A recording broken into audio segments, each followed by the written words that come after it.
مغل شہنشاہوں میں صرف اکبر کو اعظم کا خطاب کیوں ملا؟ سلطنت کے پھیلاؤ اور مضبوطی میں کس کس نے کردار ادا کیا؟ سلطنت مغلیہ کے تیسرے فرمانروا جلال الدین محمد اکبر واحد شہنشاہ تھے جن کے نام کے ساتھ اعظم کا لاحقہ لگتا ہے۔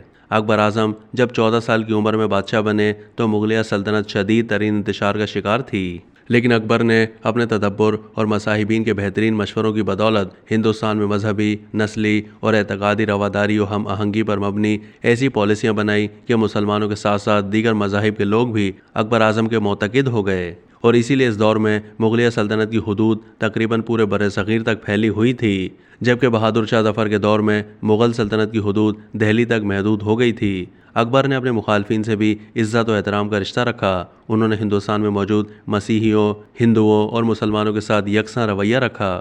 یہی اکبر کی وہ حقیقی کامیابی تھی جس نے ہندوستان کو متحد رکھنے، اسے مضبوط کرنے میں اہم کردار ادا کیا۔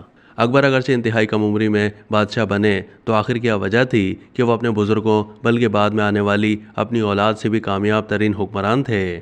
یقیناً اس کی سب سے بڑی وجہ اکبر اعظم کے نورتن تھے۔ یہ وہ 9 قابل مشیر تھے جنہوں نے اکبر کے 50 سالہ کامیاب ترین دور اقتدار میں اہم ترین کردار ادا کیا۔ ان شخصیات میں پہلے نمبر پر بیرم خان ہیں جنہوں نے اکبر کو انسان شناسی اور سپاہیانہ فطانت سے آشنا کیا۔ نمبر 2 راجہ بیربل سنسکرت کے جید عالم اور صاحب حکمت دانشور تھے۔ نمبر 3 ابو الفیض فیضی شگفتہ مزاج عالم تھے اور انہوں نے قرآن مجید کی تفسیر بھی لکھی۔ نمبر 4 ابو الفضل بلند پایہ منصف اور فلسفی تھے۔ نمبر 5 تانسین جن کا نام آج بھی ہندوستان کے موسیقار اعظم کی حیثیت سے ہر ایک کی زبان پر ہے۔ نمبر 6 عبد الرحیم خان خانہ بہادر سپاہی، عالم فاضل، عربی، فارسی، سنسکرت، ہندی اور ترکی زبان کے ماہر تھے۔ نمبر 7 راجہ مان سنگھ انہوں نے بادشاہ کو اپنائیت اور محبت کا درس دیا۔ وہ بہادری اور جوان مردی میں بھی اپنی مثال آپ تھے۔ نمبر 8 ملا دو پیازا جن کا اصل نام ابو الحسن تھا، خوش خلق اور معاملہ فہم تھے۔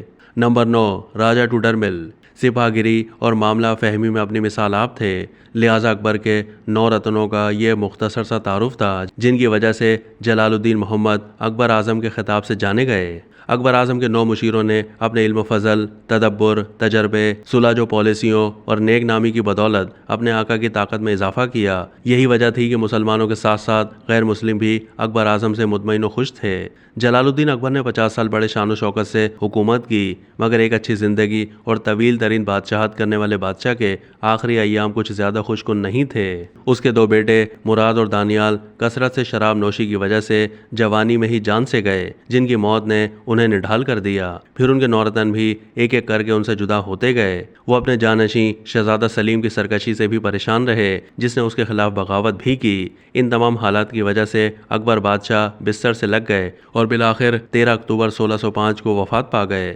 سلطنت مغلیہ کے سب سے کامیاب شہنشاہ کا مقبرہ آگرہ کے نزدیک سکندرہ کے مقام پر واقع ہے۔ اب تک کے لیے اتنا ہی۔ مزید معلومات کے لیے ڈیلی جنگ کے یوٹیوب چینل کو سبسکرائب کیجیے۔